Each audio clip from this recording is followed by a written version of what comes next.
वालेकुम। उम्मीद है आप लोग खैरियत से होंगे।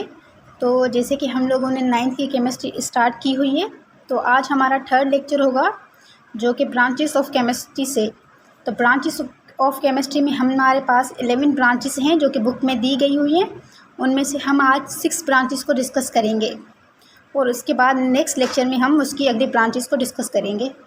तो सबसे पहले ब्रांच जो हमारे पास आ जाती है वो है फ़िज़िकल केमिस्ट्री की, यानी कि physical chemistry. It deals with the laws and principles governing the combination of atoms and molecules in the chemical reactions.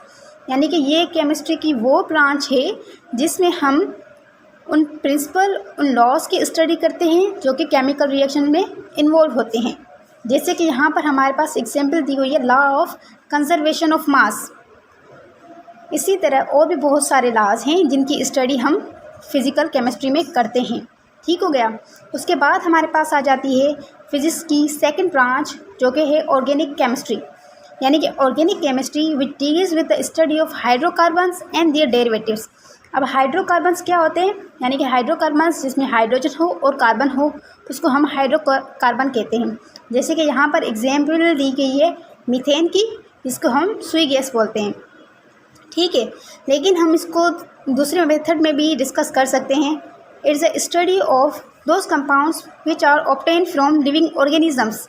यानी कि ये वो ब्रांच है जिसमें हम स्टडी करते हैं उन कंपाउंड्स की जो कि लिविंग ऑर्गेनिज्म से हासिल किए जाते हैं। जैसे कि हमारे पास इसकी बेस्ट एग्जांपल होगी यूरिया।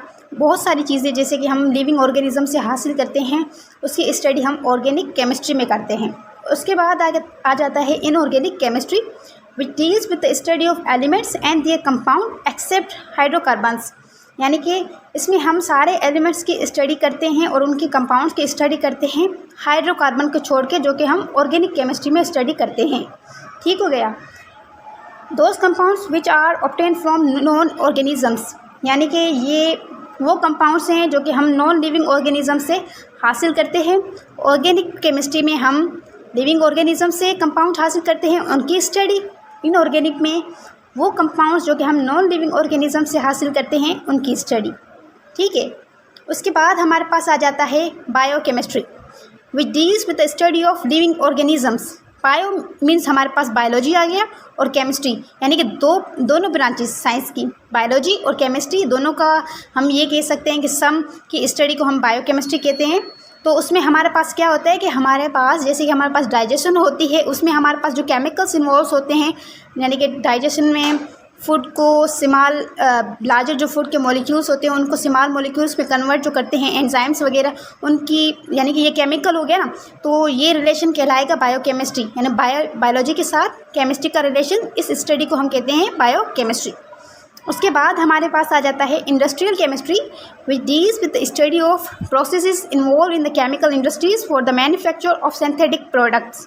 यानी कि ये एक साइंस केमिस्ट्री की वो ब्रांच है जिसमें हम इंडस्ट्री में वो चीज़ें बनाएं जो कि हम किसी केमिकल की वजह से बनाएं। जैसे कि ग्लास हम बनाते हैं इंडस्ट्री में, जैसे कि सीमेंट्स हम बनाते हैं, हम मेडिसिन बनाते हैं, तो ये हमारे पास इंडस्ट्रियल केमिस्ट्री कहलाती है। एक होता है यानी कि जो चीज़ें हम लैब में बनाते हैं, लैब में हम वो चीज़ें बनाते हैं जो कि स्मॉल क्वांटिटी में बना सकते हैं, या हम वहाँ पर एक्सपेरिमेंटल चीज़ें बनाते हैं या एक्सपेरिमेंट करते हैं लैब में। तो ये होता है, एक होता है लैब मतलब लेबोरेटरी में जो चीज़ें बनाते हैं, एक होता है इंडस्ट्रियल केमिस्ट्री। तो इंडस्ट्रियल में और लैब में ये फ़र्क है कि इंडस्ट्री में हम बहुत ज़्यादा मिक़दार में वो चीज़ें बना सकते हैं, लैब में उतनी मिक़दार में नहीं बना सकते। उसके बाद हमारे पास आ जाता है nuclear chemistry. It deals with the study of nuclear reactions, यानी कि एटम के न्यूक्लियस में जो रिएक्शंस होते हैं उसकी स्टडी को हम न्यूक्लियर केमिस्ट्री में पढ़ते हैं। इसकी बेस्ट एग्जांपल हमारे पास है रेडियो एक्टिविटी। इसमें क्या होता है, रेडियो एक्टिविटी में हमारे पास न्यूक्लियस जो है वो उसकी न्यूक्लियर रेडियो एक्टिविटी में हमारे पास क्या होता है कि न्यूक्लियस की ब्रेकडाउन हो जाती है, उसमें से हमारे पास अल्फ़ा बीटा गामा रेस निकलती हैं। तो इसी स्टडी को हम न्यूक्लियर केमिस्ट्री में पढ़ते हैं। तो आज का ये हमारा छोटा सा लेक्चर था। आई होप कि आप लोगों को समझ में आया होगा। अगर कुछ भी समझ में नहीं आया तो आप लोग हमसे पूछ सकते हैं। ठीक है। और हमारे YouTube चैनल को सब्सक्राइब करें, लाइक करें और कमेंट करें और अपने दोस्तों में भी इसको शेयर करें। Thank you very much. Allah हाफिज़।